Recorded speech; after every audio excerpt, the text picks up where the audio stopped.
It's late at night in the city of Chicago, and a police car is speeding like crazy toward the hospital because one of the officers has been shot. He's immediately rushed into surgery and the staff goes to call Paul, the best surgeon in the hospital. He asks another doctor to finish up and hurries to see the cop, but unfortunately is too late, the officer has already died. The next morning, Paul has breakfast with his wife Lucy and their daughter Jordan, who has been accepted to college in New York. Afterward, they leave for Jordan's soccer match, where Paul and Lucy are very supportive of the girls. However, there's a father that keeps getting mad over every detail and yelling obnoxiously. Paul politely asks him to shut up, and the guy gets mad, starting an argument that soon escalates into the man trying to get violent. Lucy cuts in and takes Paul away, causing the guy to call him a chicken. After the game, the family goes to a pizza place with Paul's brother Frank.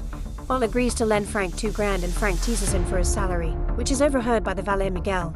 He also hears that the family will be away tonight, so when he goes to pick up the car, he takes a picture of the address on the car's sat-nav. In the evening, the family is getting ready to go out to celebrate Paul's birthday, and they gift him a fancy new watch. However, at that moment Paul gets a call from the hospital and he has no choice but to go to work and postpone the celebration. Lucy and Jordan go shopping for groceries instead, and when they return home, there is a suspicious van parked around a corner. Jordan goes upstairs to call her girlfriend, and Lucy is in the kitchen baking a cake for Paul, not noticing an ominous figure behind a door. Suddenly Lucy notices her cookbook changed pages because of a breeze coming from the window, which is supposed to be closed. When she moves to close it, she discovers muddy footprints on the floor. Realizing that someone broke in, Lucy yells for Jordan to come downstairs, but a robber is already hidden in her bathroom and captures Jordan when she tries to leave the room. Then Jordan is taken downstairs and it's revealed there are 3 criminals who threaten with killing Jordan if Lucy doesn't cooperate. Then the leader takes Lucy to the safe to make her open it and put all the family's valuable belongings in a bag. In the kitchen, one of the robbers tells his partner not to fool around with a knife, making him put it down before he goes outside to look for a rope. Now that they are alone, the knife guy uses the chance to harass Jordan, only to be interrupted when his friend comes back with a rope. He asks the other thief to stop because they don't cross that line, and an argument ensues. Since they're distracted, Jordan takes the chance to grab the thief's knife and cut his face, resulting in the other guy hitting her and throwing her on the ground. Lucy returns with the 3rd robber and seeing the commotion, she grabs a pot of boiling water and throws it at a robber's face before telling her daughter to run. However, the criminals have had enough and begin shooting. At the hospital, Paul is in the middle of surgery when he hears about 2 incoming female patients over the intercom. He lets his co-worker finish this one and rushes to help, but the other doctors don't let him work on this case. By the time they finally explain what's going on, Lucy is already dead, and Jordan is in surgery. Not believing it, Paul goes to check on the body anyway, getting incredibly upset by the sight. Afterward, detectives Rains and Jackson ask Paul a few questions and make a list of all the items stolen from the safe. Frank arrives too and shouts at the police officers for not taking the recent crimes in the area more seriously, but Paul tells him to calm down. The detectives try to assure Paul that they will catch the culprits. At that moment, a nurse announces that Jordan has come out of surgery alive but in a coma, and Paul sticks to her side. Sometime later, Lucy's father Ben is the one to speak at her funeral. On their way back, Ben stops the car in the middle of the road and looks at something on the ground. Furious for some reason, Ben gets back into the car and rushes to his property, where there are 2 poachers who immediately start running away. Ben gets out and starts shooting at them, but they escape. Paul is in shock, but Ben says they can't rely on the police, since they only arrive after a crime has taken place. He thinks that sometimes men need to take matters into their own hands, and then he shoots the deer that the poachers injured to put it out of its misery. Sometime later, Paul is driving and talking on the phone with Rains and is disappointed to hear that there are no suspects yet. His bad mood causes him to shout at a homeless man who is trying to clean his car window. Afterward, he goes to visit Jordan and finds her girlfriend reading to her, and Paul is thankful that his daughter has support.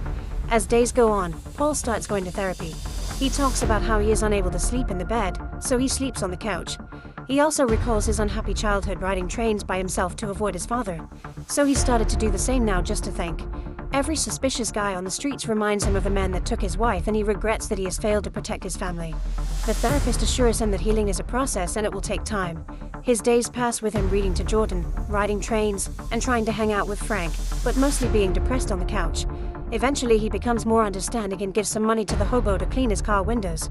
Weeks pass and Paul still hasn't received any updates on the case, so he goes to see Rains in person. He questions the detective about the DNA samples, but they didn't match anyone in the database. Rains' office has a board with all of the open cases he is currently working on, and only a small portion of them have been solved, showing the lack of resources to tackle them all properly. Later in the evening, Paul is leaving the train station when he notices 2 men harassing a young woman. He calls them out to leave her alone, but the guys get angry and they beat him up instead, although at least the girl gets to run away.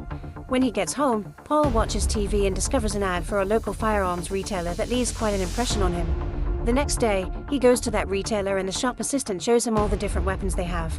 However, he must fill in a bunch of paperwork and take a gun safety class, not to mention the security cameras everywhere, so he says he'll think about it. Sometime later, Paul is in the hospital attending to another gunshot victim. When they move the body for surgery, a gun falls out of the patient's pocket, so Paul kicks it under the operating table to retrieve it later, hiding it in his clothes. When Paul gets home, he tries to shoot the gun for the first time, but the bullet bounces and he realizes he has to learn more. For the next few days, Paul spends all his free time watching gun tutorials and learning how to handle the gun. After lots of practice, his aim becomes decent enough. One day, Paul is called to the ICU and finds out Jordan has had a seizure. Her condition keeps getting worse and it's unlikely that she'll survive.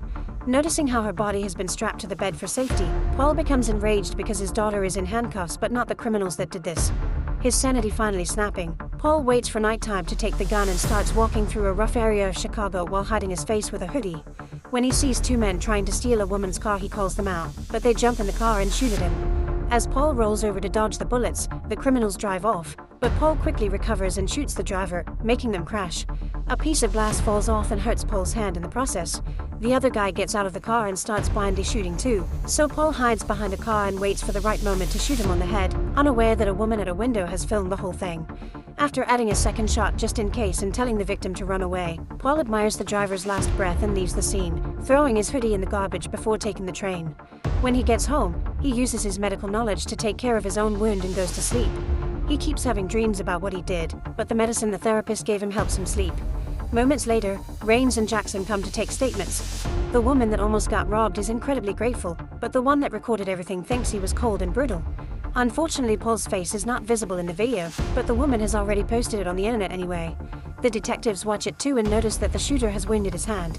The next morning, Paul sees the video of himself and is impressed by his own actions, so the guilt that brought nightmares disappears. The video soon goes viral and the media begins discussing if what he did was wrong or not, since he saved a person but he was also playing vigilante. This fame earns him the nickname the Grim Reaper.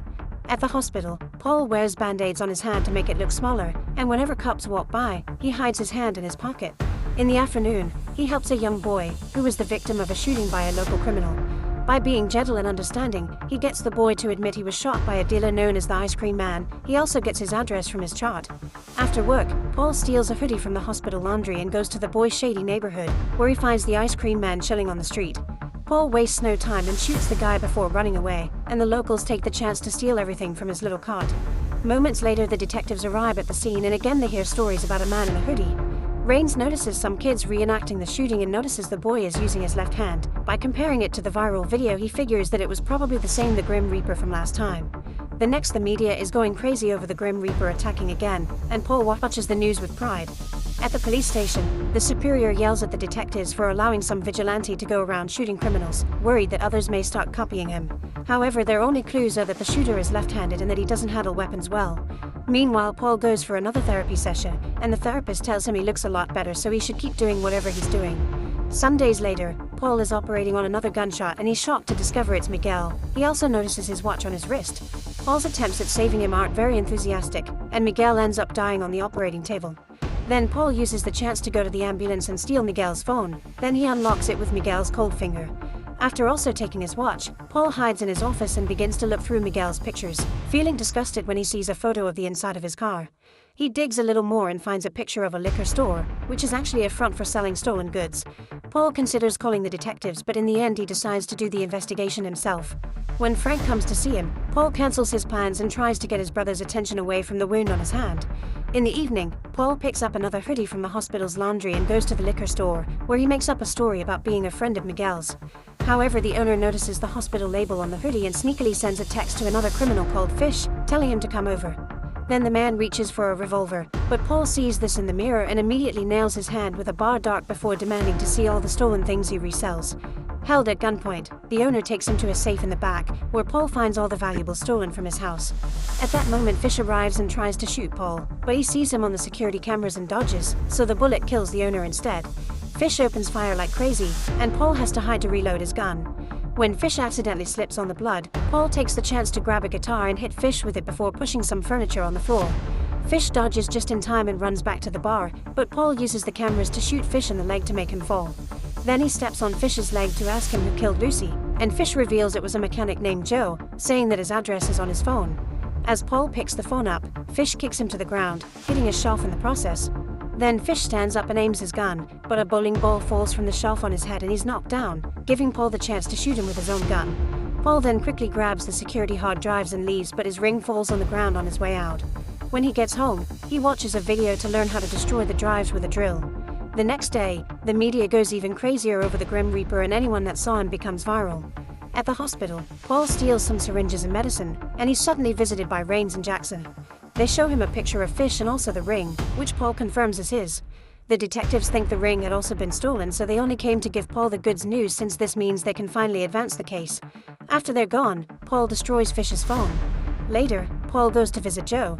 He sneaks into the shop while Joe is under a car and takes him by surprise, knocking him out with a wrench. When Joe wakes up, he's tied under the car, and Paul begins hurting him to make him give up information. After giving him an injection, he makes a deep cut, then he pours brake fluid on the wound to cause unbearable pain. After lots of suffering, Joe explains that the guy that killed Lucy was called Knox, but nobody goes to him. You wait for him to come to you. Paul thanks Joe for the intel and releases him, but on his way out, he pulls at a chain to make the car fall on top of Joe to kill him. The next day, the detectives go to see Frank. They've realized all the guys the Grim Reaper is killing are the ones that killed Lucy, so they want to see his hand. Meanwhile, Paul is in the hospital visiting Jordan and sees on the news that copycats are already killing people using the Grim Reaper story. At that moment, Paul gets a call from Knox, who asks him to meet at a club in 30 minutes. While Paul leaves for the club, Frank goes to Paul's home and lets himself in after no one answers the bell.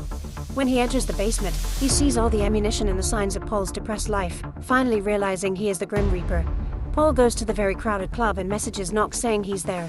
Knox tells him to meet in the bathroom, so Paul makes his way there and calls Knox's cell. Following the ringing of the phone, he kicks open a stall, only to find a phone there. At that moment, Knox appears from behind, and while using a civilian as a shield, he starts shooting like crazy, killing random people without a care. Paul gets hurt too and hides in the stall as he begins shooting too, managing to hurt Knox back. Then he shoots the power box, and when the lights go out, he blends in with the panicking crowd to escape. Moments later, the detectives get a call about the club shooting and go to the hospital, where one of the victims claims he saw the shooter.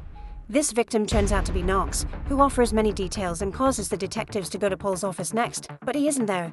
Meanwhile, Paul hides in another hospital room and fixes his latest wound with some glue and a stapler, which hurts terribly. Then he goes home and finds Frank there, who confronts him about how crazy he's become. Paul justifies himself by saying he had to do it because no one else would. Their conversation is suddenly interrupted by the detectives ringing the bell, so Frank gets the door and tells them Paul isn't there. The detectives don't believe him, but they can't do more without a warrant and leave. At that moment, Paul receives a call from the hospital informing him that Jordan is awake. He rushes there, and after having a warm reunion with his daughter, he has to tell her that her mother is dead, causing Jordan to have a breakdown. Now that Jordan is better, Paul promises Frank that he won't be a vigilante anymore. A week passes and Jordan is finally allowed to go home, and the detectives come to ask her some questions, but Jordan doesn't remember anything from the night of the attack. When she and Paul enter the elevator, Knox joins them, and Paul ignores him for safety. Knox makes small talk with Jordan, and when they leave, Knox says he'll see them around. Seeing this as a threat, Paul goes back to the gun store and buys some weapons legally. Later in the evening, Jordan gets ready for bed after dinner. However, Paul suddenly sees something outside and tells her to get under the stairs and call 911. At that moment, a man enters through the back door and goes to Paul's room to shoot at the figure on the bed, but they're just pillows. Another henchman follows the noise of a running shower, but this is also a trap and Paul shoots him in the head. When the first guy comes to check on him, Paul is hidden next to the body and quickly shoots again, causing the guy to fall to the first floor. Then Paul hears a noise in the basement and goes down, but Knox surprises him and shoots him in the shoulder, making him fall on the couch. At that moment, Jordan comes out of the stairs and screams, which distracts Knox. Paul uses this chance to hit a button on his table to reveal a hidden weapon and uses it to finally kill Knox. When the police finally arrive, Paul tells the detectives that he got all his injuries tonight and that he acquired all his weapons legally after Jordan woke up to protect her from getting hurt again. He also says he'll give his weapons up, implying he's done with being a vigilante. The detectives don't believe him, but they're satisfied with the results and decide to let the matter go. Sometime later, Paul drops Jordan off at college in New York City, where her girlfriend is already waiting. As he is heading back to his car, Paul sees a man steal a bag from a bellhop's cart, and he can't help calling him out as he points a finger gun at him. Make sure